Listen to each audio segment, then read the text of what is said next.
Hello, this is Matt on the Moon Lambo channel. Lots of interesting content in this video. I think you're going to like this. First piece, this comes from the XRP Daily. That's Alex Cobb's website. It's a piece titled, Ripple Reveals Many New XRP Ecosystem Partners at an Event. The XRP ledger just can't stop growing. Can't stop, won't stop, playa. Ain't going nowhere.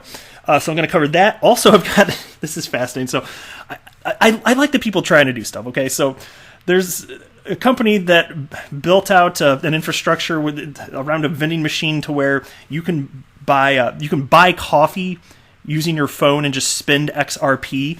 And there is perhaps a fatal flaw in the business model, which I'm going to cover. Which it's not that I want to laugh at like what they're doing, because I'm not doing that, but like the fatal flaw is kind of laughable. You'll see what I mean when I get to it. Also, just the other day, I had a video about Binance's decentralized exchange and how they're pegging XRP. So I've got thoughts from a couple other XRP community members, which I think you're going to find rather fascinating, and they think that this is a big deal, like very big deal for XRP, and could bode very well for us as XRP holders. And then the last piece I've got for you in this video, it's titled, Bitcoin Isn't a Security, according to SEC staff. And indeed, there's an actual document that I'm going to share with you. Now, again, since it's not XRP specific, I'm going to hold off on that one for the towards the end of the video, and it'll be a brief covering of it anyway. But before we get going here, if you would please delicately tap that like button. And if you're a fan of Ripple and XRP, well, you have come to the right place. Thank you so much for stopping by. Go ahead, do yourself a favor, subscribe to the Moon Lambo channel. It's the responsible adult thing to do. All right, first I do want to give a quick shout out here to Tom Roy Garner, because your tweet kind of made my morning. It says, Moon Lambo, my 6-year-old and I watch your show, and at the end we shout out, to the Moon Lambo, best catchphrase ever. And how can that not make you smile? That is just adorable. So I was looking at that on my phone this morning. I took a screen capture and I had to text it over to Michelle, because she's the one that came up with the catchphrase. So all credit to her, but it's funny because it's stupid. But that's what comedy is, right? Something absurd. I love it. So we're just doing it here. But anyway, thank you so much for watching, to you and your 6-year-old. You are both awesome. I do very much appreciate that. Am I following you? Let me check here. Oh, I am now. There we go. Thank you so much. Much appreciated. All right, now check it. Let's get into this first piece here. Ripple reveals many new XRP ecosystem partners. Today, Ripple held an event called UBRI, which is University Blockchain Research Initiative Connect 2019.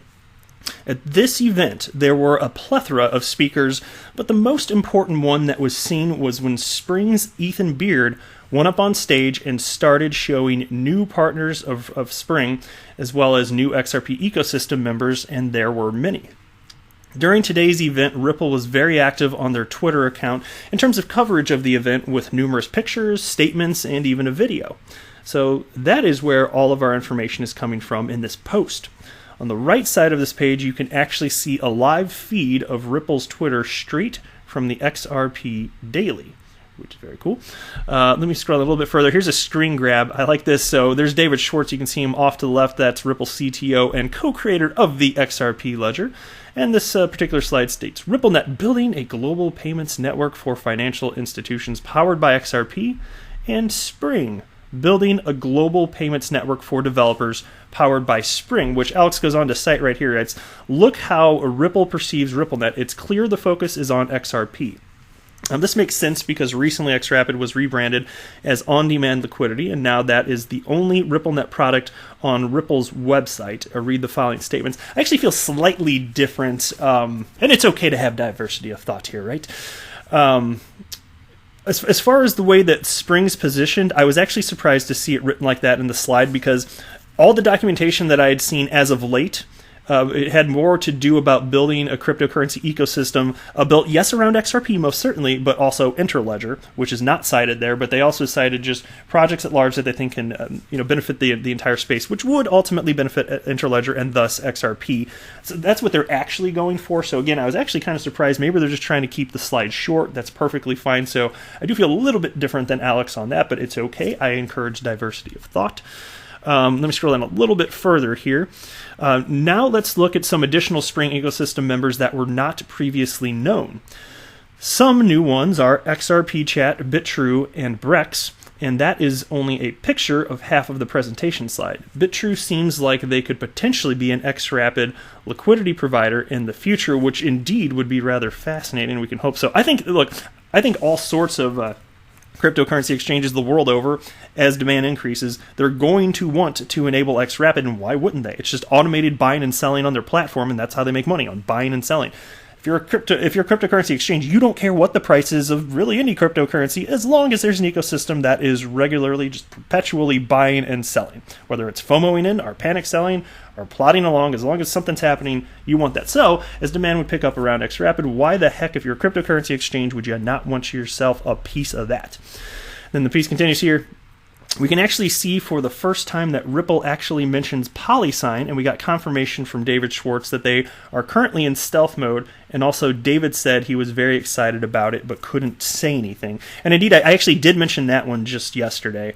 PolySign, that's the custody solution for XRP that David Schwartz, who's again co-creator of the XRP Ledger, along with Arthur Brito, who is also co-creator of the XRP Ledger, they've created PolySign and XRP custody solution, and David has cited on at least one occasion that he really publicly, I can't remember what the public speaking event was, but he says he got all excited and he's like, oh, I really wish I could just tell you everything because it's so exciting what we're doing with PolySign, and there's non-disclosure agreements, so we can't. So I was like, womp womp, but that's okay, I get it, you got NDAs, it's all right. All right, Ripple provides a platform for fiat transactions, xCurrent. They provide a platform for using XRP without having to hold it, fiat, XRP, fiat. Now with PolySign, they give institutions the ability to do XRP fiat. Whatever route the financial institutions want to choose, Ripple has the platform to serve that. Ripple is absolutely brilliant. You can tell with anything they do that. It is heavily strategic and well thought out. That's for sure. Yeah, they're not exactly whimsically just making decisions. That's for sure. It is the most incredible business plan that is in the entire blockchain space, period. All right, you can see in this image from the BRD Twitter account that Binance.us and Binance Dex are now a part of the XRP community. Considering Binance.us is an XRP/USD pair, they will most likely be an XRapid partner. Yes, it's been a while since I mentioned this, so I'll just throw it in real quick. CZ himself, CEO of Binance, he has stated that he intends for Binance to indeed be an XRapid partner. He just said that it's not something that's at the forefront of their mind right now, which makes a lot of sense because corridors still have to be built out. I don't begrudge him one bit. I think it's exciting that CZ can see down the road, yes, Binance, it makes sense for him to be an XRapid partner because, like I just said, if you're making money on buying and selling and it's just automated, it's free money for them. Why would they not take it if there's demand for it? So demand has to build up and corridors has to be built, but there you go. And then Alex writes, just today, Binance CEO confirmed that XRP was added to the decentralized exchange. And I covered that yesterday, and I just want to share a couple other thoughts in a moment. Actually, no, I might as well just do it now since we're talking about it. I had it in a tab that I was going to pull up later, but what the heck, let's just go ahead and pull this up. So here was the tweet from CZ. He writes, this was supposed to be announced a bit later, but such is the nature of blockchain projects. Hashtag transparency, can't hide anything. Well, there you go. XRP on-chain pegged on Binance Chain and at Binance Dex. Guess which floodgates this opens up? And this came because this guy named Lucas here on Twitter, you can see this tweet where I'm circling, he discovered this. Public blockchains, what are you going to do? So check out this. This is fascinating to me. So here's a tweet from Galgatron. The importance of the Binance Dex cannot be overstated. It's the first reputable, large-scale, trustless trading environment. New investors will feel much safer trading on an exchange that is far less likely to be hackable. The Binance XRP-backed token allows XRP to virtually participate on this exchange. The token is necessary to allow for atomic swaps, which couldn't be trustless if done natively. In short, CZ gave XRP VIP status at what will be the world's biggest crypto party. Now, is that not a bullish statement? And Galgatron is a rather sharp individual here. Matt Hamilton a fairly well-known individual in the XRP community, I would say. I think he's a sharp guy. He knows a ton from the tech side, too. He wrote in response to Galgatron's tweet, "Just a shame that Binance didn't just build their DEX offering on top of the XRP ledger. They'd have been launched and in production for a year already." To which Galgatron responded, "I think putting emphasis on BNB," that's the Binance coin, "was their primary motivation." And then Matt Hamilton wrote, "Yes, I'm sure." And yeah, absolutely. They wanted their own, they wanted their own development period. Like, that's just, I don't know how I want to word it, but they wanted to build out their own thing that was explicitly theirs, and I get that. And who knows, also, there are some people that are so anti-XRP in the world of crypto, maybe it actually could have been problematic from some sort of branding perspective. I don't know. I could see that being the case. All right, hop into the next piece here now. This was, I was tagging this from Borislav here on Twitter, and says, "Check out how we at Quantarol are integrating blockchain payments in vending machines and pay for our coffee with XRP." Now, I think this is awesome. I checked out the YouTube video, and basically the gentleman in here, he's using his phone to scan a QR code on the vending machine, and then it dispenses coffee. It's like truly, genuinely awesome stuff. I was happy to see. I sat there just watching this, and I was like, oh, wow, this is really cool. It's actual use of XRP. And that's why with what I'm about to share with you, I want to be real clear. This is not me disparaging or making fun of anything whatsoever. I love that this is actually being built out. So if it came off in any other way, just know that is not the case, and sincere apologies if so. I think it's cool stuff here. I really do. There could be a stumbling block here. Now, maybe it can be overcome, but check this out. Here's what Galgatron had to say in response to this. Buying coffee with XRP. He wrote, "Someone can come along and stick their own QR code over the vending machines and steal all those payments." Now, indeed, that does seem a bit problematic, does it not? Right? So, presumably, there should be a way around this, right? So take a look at this. Here's a tweet from Mahai. I'm going to say the name wrong. We'll just say Mahai for now. And then he wrote, "Yes, I didn't think of that. Maybe an app on your phone that could authenticate that the QR code is the real seller, like an SSL certificate on a website. Does this make any sense?" And then Ripe Midterm wrote, "I think they should skip the QR codes for things like this and just use what phones use with NFC tech there." So regardless, I think it's awesome that they're doing this for sure. Very cool. I mean, it takes a lot of work to develop something like this. But I gotta admit, like, I kind of chuckled. I was like, oh my god, just put a sticker over it and it ruins it. Oh, you gotta be kidding me. So, like, I did chuckle at that, but not, like, belittle them in any capacity. I was just like, oh my god. Now, that being said, there has to be a way to overcome this, as was cited right here by Mahai. Maybe that's a potential route that they can go down. I'm not a tech guy, so I can't say.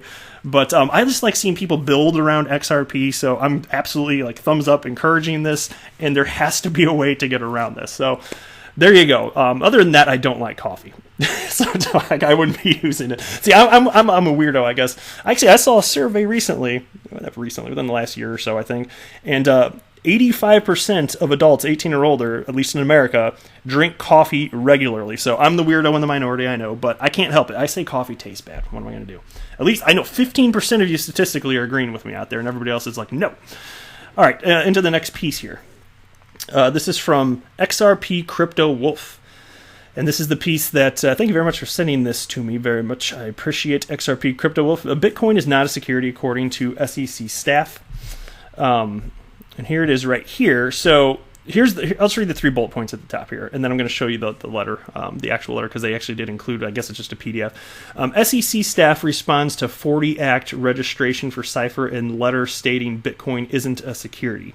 Staff relies for analysis on Howey Test and SEC Digital Asset Framework. While not a surprise to market participants and observers, this is an important confirmation of a key principle by SEC staff. So indeed, if you scroll down here, take a look at this letter. It's dated October 1st. I'm just going to read this a little bit here. Commission staff carefully reviewed your June 14th, 2019 letter and considered your input from our September 27th, 2019 in-person meeting, and we disagree with your conclusion that Bitcoin is a security. We think that conclusion is incorrect under both the reasoning of SEC versus Howey and the framework that the staff applies in analyzing digital assets. So there you go. From the SEC, very cool stuff. So that's all I got for you in this video. Thank you very much, everybody, for watching. I really appreciate all the support. I am not a financial advisor. Do not buy or sell anything because of anything that I say or write. That would be a very, very, very bad idea. Until next time, to the moon, Lambo!